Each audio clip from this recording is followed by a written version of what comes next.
In this video, I will explain you how you can set up a new WebDriver Avo project. So basically, you need to execute these three commands, and then your project should be set up. So let us start with the first command, that is npm init-y. So go to the project explorer, and you can see that there is nothing in my temp directory. So make sure that you are in the temp directory in Visual Studio Code, and then execute this command npm init-yes. So basically what we are telling here, or what this command does, is that it creates the skeleton or the template for our project. -y means all the default settings will be used. So I'll just hit enter, and you can see the package.json file is created, and here is the name of this project, main file for the project, then author, license, and all these details are there. So these are all the default settings for our project. Let us keep it that way only. Now we are going to install one dependency, that is wdio-cli, npm i-save, and this is the dependency that we are going to install, CLI. So basically this is the command line interpreter for WebDriver Avo. Save dev means we need this dependency for development of our project, not for the execution of the project or running the tests. I means install.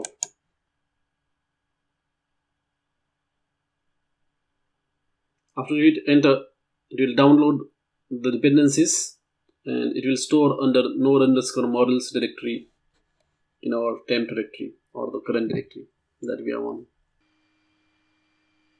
So you can see added 267 packages from 255 contributors and audited 267 packages in 47 seconds.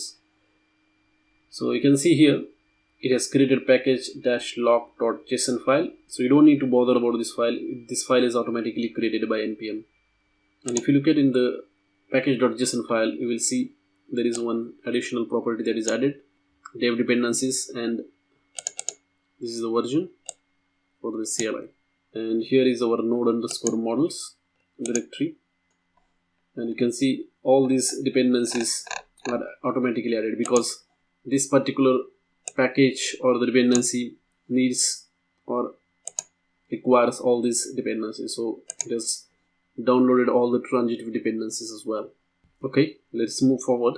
Next thing that you need to do is you need to configure our WebDriver Avo, and this is the command for that, npx wdio config.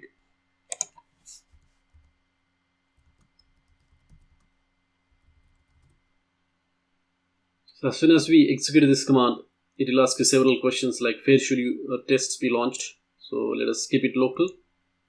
Next question it is asked is where is your automation backend located. So right now I will be executing tests on local machine, so I'm going to select this one. But if you are using Sauce Labs or Experitest, you can use different options there. Let us now keep it on my local machine only, and then hit enter. Then what test framework we want to use? Remember that in JavaScript or Node.js ecosystem there are different types of test frameworks that we can use, and WebDriver Avo supports 3 of them, that is Mocha, Jasmine, and Cucumber. You can select Mocha. For this tutorial we are going to use Mocha, so I'm just going to hit enter. Then as I said earlier, there are 2 modes in which we can write the tests, synchronous or asynchronous. My preferred way to write the test is sync way, so I'm going to select sync because I don't need to write await keyword when I'm writing tests in sync mode. Here it is asking where is our test files are located or test specifications. So let us keep it in test/specs default directory. Next thing it is asking is what reporter we want to use. Now WebDriver Avo supports lots of reporters like Spike, Chainlit, Allure, Symologic, Concise, Report Portal, etc. For now, for the simplicity, I'm going to select Spec. And finally we have got to select service. So basically service allows you to run the tests straight away without much configuration. For example, if you want to run the tests on Chrome, you can install the Chrome driver service, and the benefit of installing this service is that you don't need to download the Chrome driver for running the tests. This service will automatically download the Chrome driver for you, and all you have to focus is just on writing the tests. And same way, there are different types of services like source testing bot. You don't need all of this or any of that basically, but for this tutorial I'm gonna use this service called as Selenium Standalone because it helps me to run the tests on various browsers. So I'm just gonna press spacebar to select that option, and I'm gonna deselect this Chrome driver, then hit enter. What is the base URL? So base URL is basically the applications or the application that we are gonna test. The main or base URL of that test application we have to enter. Now that is optional. You can give it localhost or you can give the actual test application website URL there. Right now I'm gonna just keep it localhost only, and now whatever options we selected based upon that, it is downloading the dependencies for our WebDriver Avo project. So it is downloading the local runner because we selected that we are gonna run the tests locally.